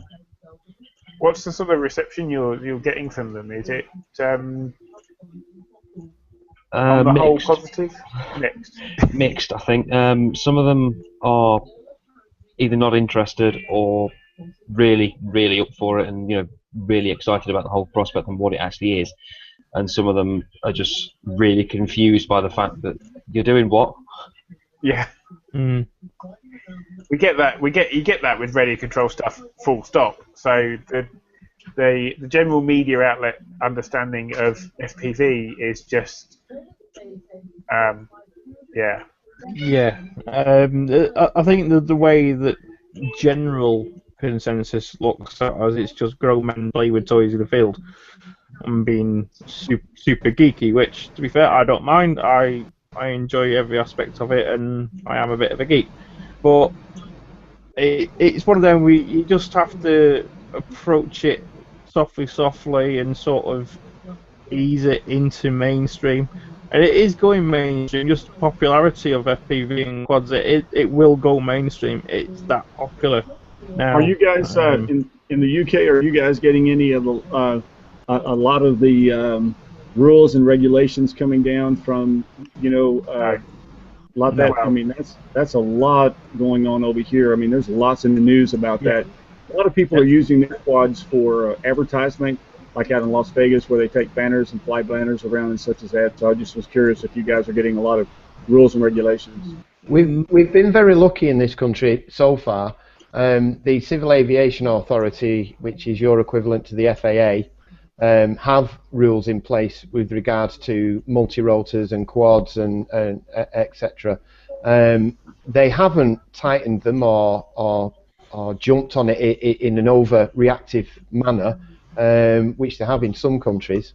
And you know, we have a governing body here for model aircraft in general, with the British BMFA. The BMFA, yeah. And they've worked really closely with the CAA, and so far we've managed to keep a lid on it.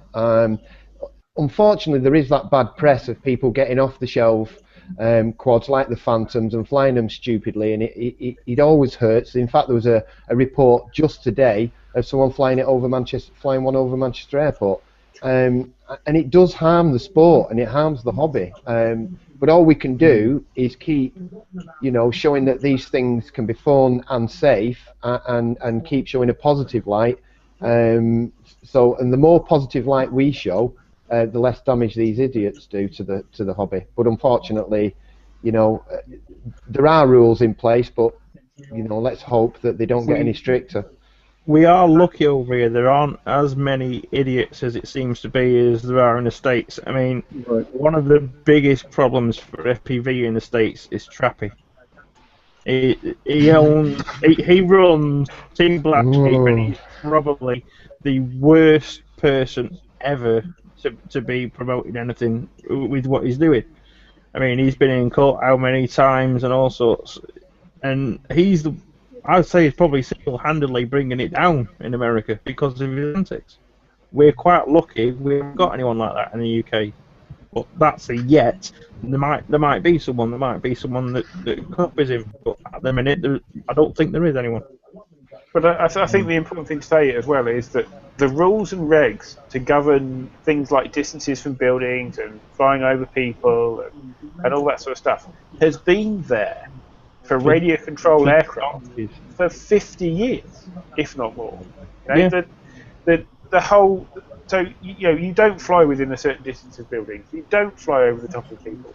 You don't endanger people, and you don't hurt people. And that's Cap 658 to a T. That's exactly what the rules are there for.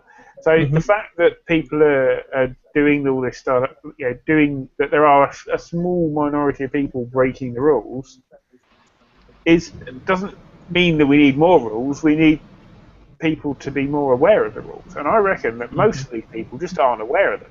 Education, that is the answer. Well, another thing for the racing league, and having a national league is at the minute there are a number of pilots out there trying to better each other on YouTube videos. Look what I can do. Look at etc.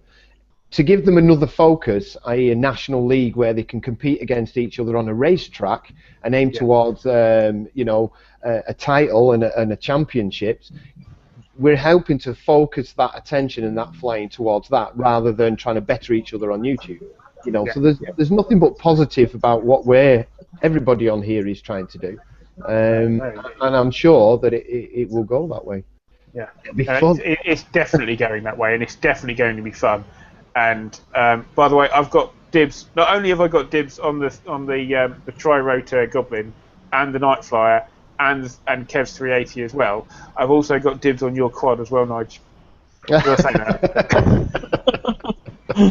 Yeah. No, it's getting away from the legislative stuff a bit. Let's go back to talking about the flying, because I'm really, really, really looking forward to that. I can't wait. And me, even more so now with Miss Charmouth. So it's going to be a really good laugh, and I've got to think, there's going to be a lot of racing going on and a lot of flying going on, and I'm even going to say you can even bring your plane with you, because I certainly am. You certainly can. The emphasis is helis and multirotors, don't get me wrong, but if you bring a fixed wing, you will not be turned away, and we will make every effort to allow you to use the full strip for taking off and landing should you need it. Do you guys have a number of pilots signed up for your event? And kind of like on Run Rider here, we're able to look at Run Rider, see all the different events that are going on in the area, and then they'll start having pilots sign up for it. Do you guys have a sign-up sheet for that already? We have a sign-up sheet already done. Yeah, but unfortunately getting people to fill it in is proving quite hard. I mean, to be fair, we only really wanted to know just for those that are camping, it's just so we can make sure there's enough room for campers, because camping space is quite limited, but if we need another field, then we can just go cap in hand to the farm. That is not a problem. But at the minute, like I said, there's about 30-35 heli pilots coming, heli and fixed wing, plus the multi-rotor guys. I mean, Nigel's probably got a better handle on how many people he reckons will come multi-rotor wise. Oh, there's enough to have a few races and have a bit of fun, that's for sure. That's Cool. And you've got a decent sized marquee as well to go up as well, haven't you? Yeah, 40x10 marquee, so there's plenty of room in that. So we might have some micro helis bouncing off the inside of that just for giggles when we've had a few beers. Can we run a book on how many quad-shaped holes will be in your marquee by the end of the event? Yeah, you can go for your life. I'm in the process of beating Roger around the head with a rather large stick to attempt to get him to bring accuracy with him and come out and chat with you guys and see what we can do. if we can't get the official accuracy people to come up, we will endeavour to try and get accuracy set up somehow, so people can have a try. Because as you both know, as you all know, both myself and Ade are beta testers, and we have got access to the very latest version of accuracy. So if people want to try it, we will endeavour to do our absolute utmost so people can. How's the sales on accuracy going, and is that really kind of booming over there? We don't have access to that sort of information. That is something we're not privy to. It does seem to be gaining in popularity all the while.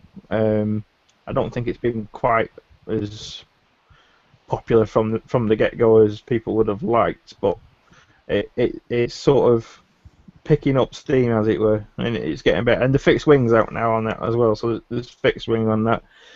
I believe multirotors is in the future, not too distant future.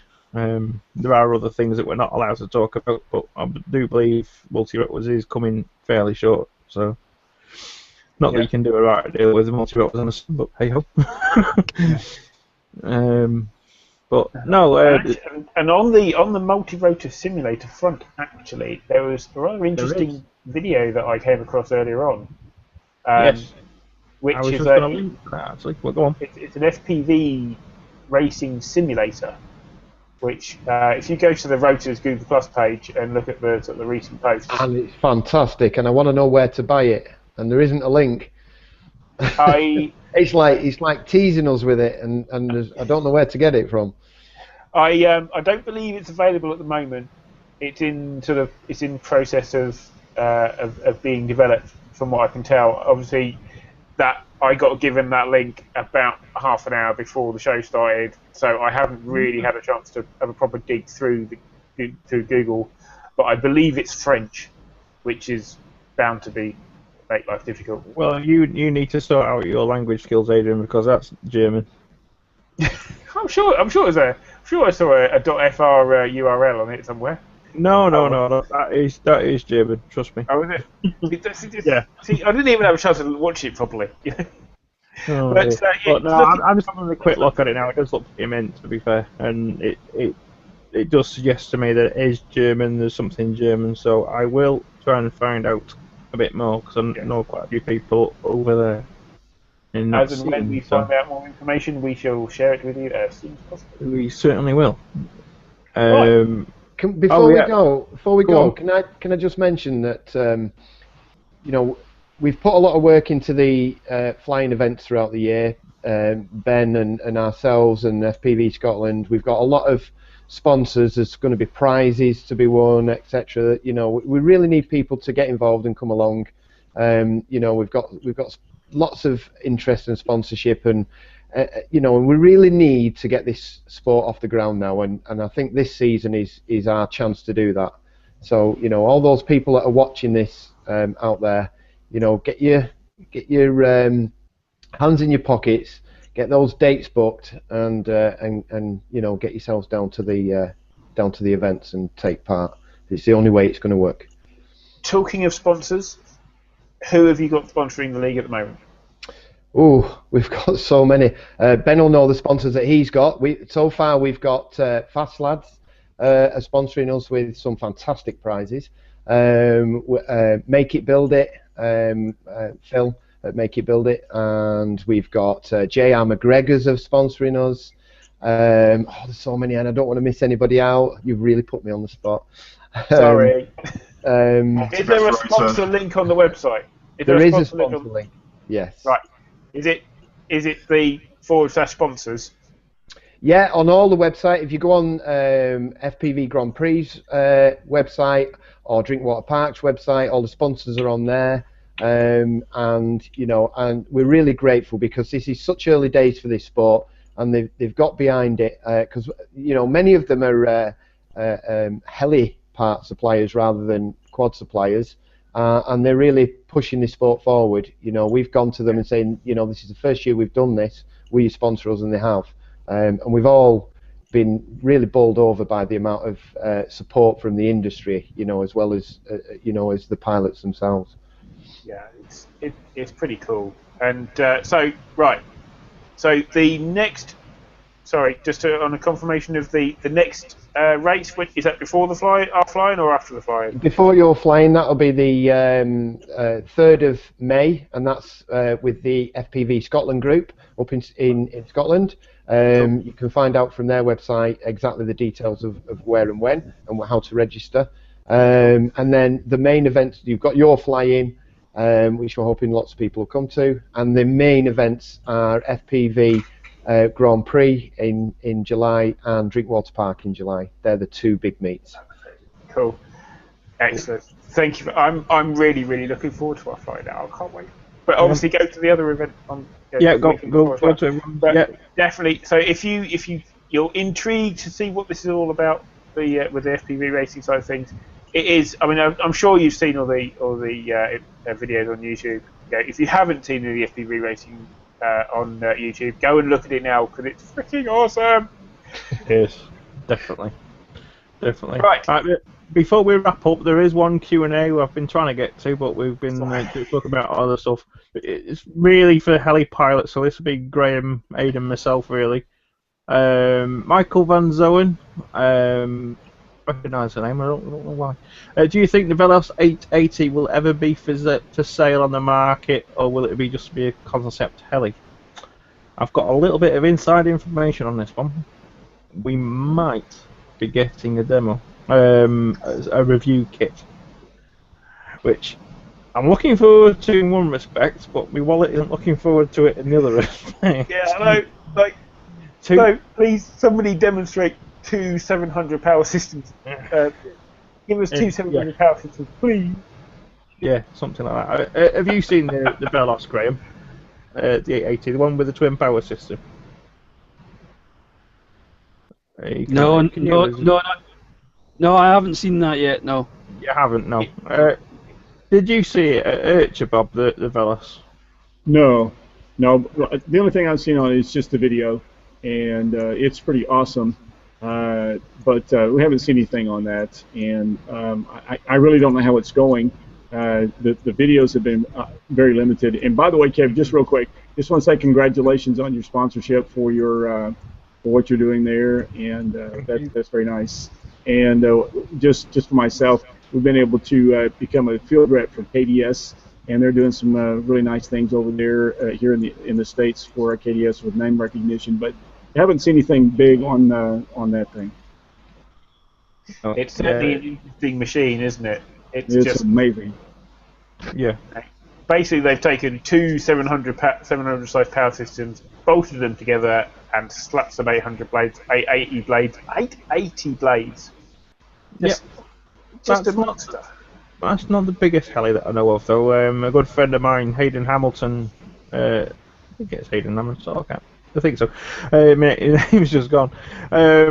He actually makes his own helicopters, and he's got 2 of his own design, Wolf 1000 and a Super A 1000. Those are the things that fullpitch.co.uk is the company. The regular that comes on here, his name's completely. Oh yeah, my name's gone as well. John Ruthven's part of it. Hayden, he's the guy that does it. I do believe they are bringing some to the fly-in, so I'm going to try and steal one off them and have a go. So, I mean, there are videos on YouTube at the minute of Bert Camera flying it and wringing its neck. So, Matt Botos flew it at the RC Heliolics flying as well, and I think Nick Maxwell did, I don't know. But yeah, so I'm going to try and have a go and see what it's all about. These massive helis. The biggest I've flown so far is an 800, which is my Goblin 770. So, but yeah, back to the question: will the Velos 880 ever be for sale on the market? I'm pretty confident it will. Cool. It's one of those cool things that you just want to see occasionally. Right, yeah. I think it's time to wrap it up there, don't you? I think we covered everything everyone wants to talk about. Anybody else have anything to put in before we hit the button?